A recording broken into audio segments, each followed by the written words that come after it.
जय श्री राधे कृष्ण। आप सभी का आपके अपने YouTube channel VK Mishra present में बहुत बहुत स्वागत है। आइए आज आप सब जानेंगे वर्ष 2023 मार्गशीर्ष मास कृष्ण पक्ष में एकादशी का व्रत कब किया जा रहा है। तो जानेंगे आप सभी एकादशी व्रत के शुभ मुहूर्त के बारे में, पारण समय के बारे में, व्रत नियम महत्व के बारे में, पूजन विधि के बारे में, इस दिन व्रत का पारण जो कि किस चीज से किया जाएगा और इस दिन भगवान को विशेष करके किस वस्तु का भोग लगाना चाहिए। तो आइए जानेंगे आप इन सबों के बारे में। संपूर्ण जानकारियाँ की प्राप्ति के लिए वीडियो को अंत तक जरूर देखें। चैनल पे नए हैं तो चैनल को लाल बटन दबा करके सब्सक्राइब करें, साथ में बेल आइकन घंटी को दबाएं ताकि वीडियो का नोटिफिकेशन आपको समय से मिलता रहे। कमेंट में ओम नमो भगवते वासुदेवाय जरूर लिखें। मार्गशीर्ष यानी कि अग्रहण मास के कृष्ण पक्ष में पड़ने वाली एकादशी को इसे उत्पन्ना एकादशी कहा जाता है। इस दिन से ही एकादशी व्रत की शुरुआत मानी जाती है। भगवान विष्णु के शरीर से एक दिव्य देवी प्रकट हुई थी जिनका नाम एकादशी हुआ और यही उत्पन्ना एकादशी से एकादशी व्रत की शुरुआत मानी जाती है। जो भी भक्त सच्ची श्रद्धा के साथ, नियम और निष्ठा के साथ उत्पन्ना एकादशी का व्रत करते हैं, इस दिन भगवान विष्णु, माता लक्ष्मी, माता एकादशी का पूजन करते हैं तो यह सभी प्रकार के पापों को नष्ट करने वाली है।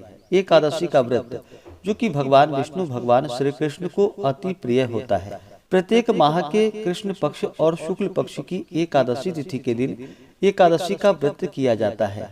हर व्रत का अपना अपना विशेष महत्व माना गया है। इसी प्रकार से मार्गशीर्ष मास कृष्ण पक्ष की उत्पन्ना एकादशी का अपना विशेष महत्व माना गया है। जो भी भक्त एकादशी का व्रत करते हैं उनको जो पुण्य फल मिलता है वह शुद्ध तीर्थ में स्नान कर भगवान का दर्शन करने का पुण्य फल इसके 16वें अंश के समान भी नहीं होता है। व्यतिपात युग में, संक्रांति में, सूर्य एवं चंद्र ग्रहण के समय में कुरुक्षेत्र में स्नान करने का जो फल होता है वह सब एकादशी व्रत करने वाले को अनायास ही प्राप्त हो जाता है। अथवा अश्वमेध यज्ञ करने से 100 गुना अधिक पुण्य फल प्राप्त होता है। 1000 तपस्वियों को 7000 वर्ष भोजन कराने का धर्म पुण्य प्राप्त होता है। वेद, वेदांग तथा पुराण एवं सहस्त्र गोदान का जो फल प्राप्त होता है 10 ब्राह्मणों के भोजन कराने के पुण्य फल से 10 गुना अधिक पुण्य फल एक ब्रह्मचारी को भोजन कराने में होता है और 1000 गुना अधिक कन्या एवं भूमिदान के देने से होता है और इससे 10 गुना अधिक पुण्य भूखे को खिलाने से होता है। अन्नदान करना अत्यंत ही महान एवं अनुपम पुण्य है। इसके प्रभाव से देव और पितर गण दोनों ही संतुष्ट हो जाते हैं और इसका संपूर्ण महात्म्य देवताओं को भी दुर्लभ है। नित्य व्रत करने का आधा फल एक मूल व्रत में होता है। तीर्थ करना तभी तक महत्व का है, दान एवं नियम तभी तक पुण्यप्रद है जब तक एकादशी का व्रत न किया गया हो। शंख द्वारा जल पीना वर्जित है, मछली एवं मांस का खाना भी वर्जित है। 1000 यज्ञ भी एकादशी की बराबरी नहीं कर सकते। इस प्रकार से जो भी सच्ची श्रद्धा के साथ, नियमों के साथ एकादशी का व्रत करते हैं, व्रत में नियमों का पालन करते हैं तो इस व्रत के प्रभाव से उनके सभी प्रकार के पापों का नाश होता है और जब व्यक्ति के पाप और ताप नष्ट होते हैं तभी उनके पुण्यों का उदय हो पाता है। उसके बाद ही सांसारिक सुखों की प्राप्ति हो पाती है। तो आइए जानते हैं मार्गशीर्ष मास उत्पन्ना एकादशी व्रत के शुभ मुहूर्त के बारे में। इस बार एकादशी को लेकर के अलग अलग पंचांगों का जो कि अलग अलग व्रत के बारे में बतलाया गया है। तो आप जानेंगे आज सनातन पंचांग और वाराणसी ऋषिकेश पंचांग के अनुसार जो एकादशी व्रत के लिए समय बतलाया गया है उसके अनुसार आप व्रत को धारण करें। एकादशी तिथि प्रारंभ समय 8 दिसंबर 2023 दिन शुक्रवार सुबह 5:08। यह समय सनातन पंचांग के अनुसार है और वाराणसी ऋषिकेश पंचांग के अनुसार एकादशी तिथि की शुरुआत जो कि 8 दिसंबर को तड़के जो कि 2:51 से एकादशी तिथि शुरू है और एकादशी तिथि की समाप्ति 9 दिसंबर 2023 दिन शनिवार सुबह 6:32। यह समय सनातन पंचांग के अनुसार है और वाराणसी ऋषिकेश पंचांग के अनुसार 9 दिसंबर 2023 की सुबह जो कि 4:17 पे एकादशी तिथि की समाप्ति है और द्वादशी तिथि की जो समाप्ति है वह 10 दिसंबर 2023 दिन रविवार सुबह 7:14 यह समय सनातन पंचांग के अनुसार है और वाराणसी ऋषिकेश पंचांग के अनुसार द्वादशी तिथि समाप्त 10 दिसंबर 2023 जो कि सुबह 5:16 पे है। तो जो भी वाराणसी ऋषिकेश पंचांग को मानने वाले हैं इसके अनुसार अगर आप व्रत धारण करते हैं तो गृहस्थों के लिए या वैष्णवों के लिए दोनों के लिए एक ही दिन जो कि 8 दिसंबर को व्रत बतलाया गया है, व्रत सर्वेशाम बतलाया गया है।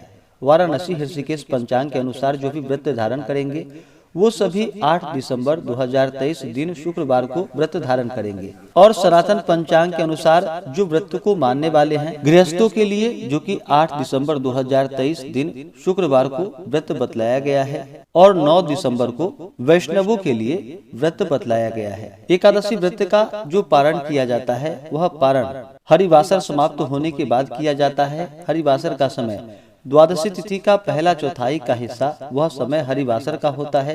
इसके समाप्ति के बाद व्रत का पारण करना चाहिए।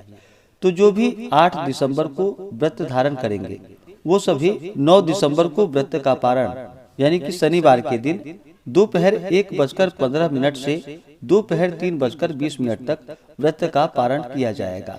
और जो भी सनातन पंचांग के अनुसार 9 दिसंबर को व्रत धारण करते हैं तो 10 दिसंबर को इस व्रत का पारण किया जाएगा।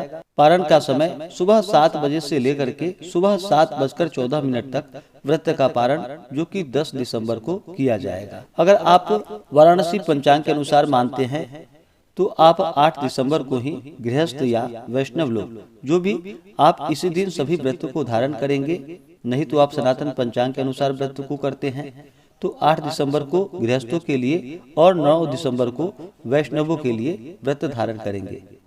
इस व्रत का पारण जो कि गौमूत्रेण पारणम यानी कि गौमूत्र से व्रत का पारण है, यह संभव ना हो तो आप तुलसी दल, जल या फल से व्रत का पारण करें।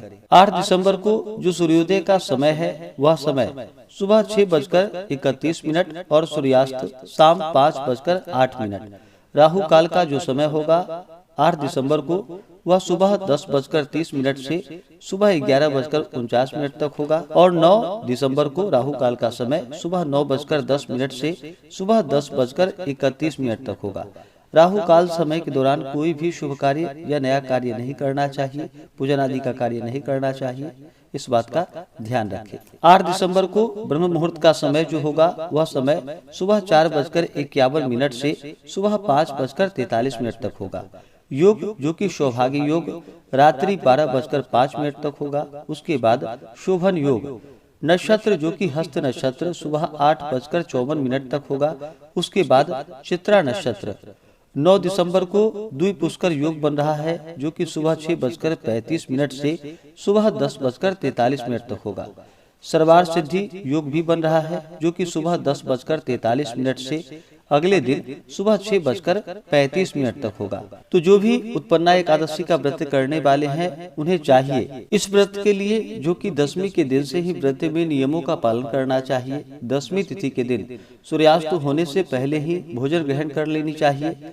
भोजन में जो कि शुद्ध और सात्विक आहार ग्रहण करनी चाहिए। सूर्यास्त के बाद अपने दांतों को अच्छे तरह से साफ कर लेनी चाहिए। इसके बाद भोजन ग्रहण नहीं करना चाहिए। और दूसरे दिन यानी कि एकादशी की सुबह ब्रह्म मुहूर्त में उठ करके नित्य क्रियाओं से निवृत्त होकर के इस दिन सर्वप्रथम मृतिका स्नान करनी चाहिए, अर्थात मिट्टी का चंदन इन मंत्रों के द्वारा लगानी चाहिए।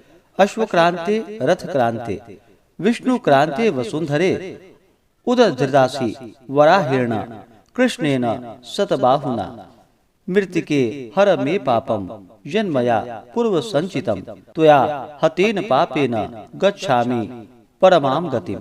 इस प्रकार से मिट्टी लगा करके तत्पश्चात उसके बाद जो कि स्नान करनी चाहिए। स्नान में आप गंगा नदी में तीर्थों में स्नान कर सकते हैं। वहाँ पे संभव ना हो पाए तो आप घर के नहाने के पानी में ही थोड़ा सा गंगाजल मिला करके स्नान करें। शुद्ध वस्त्र धारण करके भगवान सूर्य देव को अर्घ्य प्रदान करनी चाहिए और फिर व्रत का संकल्प लेना चाहिए। भगवान विष्णु से प्रार्थना करनी चाहिए कि हे भगवान विष्णु, हे माता लक्ष्मी, हे एकादशी माता, आज मैं उत्पन्ना एकादशी का व्रत करने जा रहा हूँ या करने जा रही हूँ।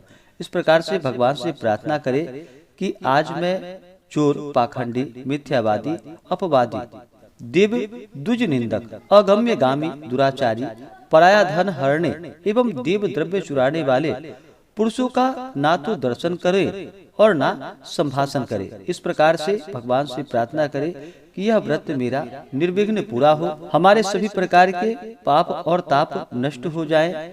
आपके मन में जो भी इच्छा हो, जो भी कामना हो, वह भगवान विष्णु से कहे और प्रार्थना करे कि यह व्रत मेरा निर्विघ्न पूरा हो और हमें पुण्य फलों की प्राप्ति हो, आप हमें आशीर्वाद प्रदान करें।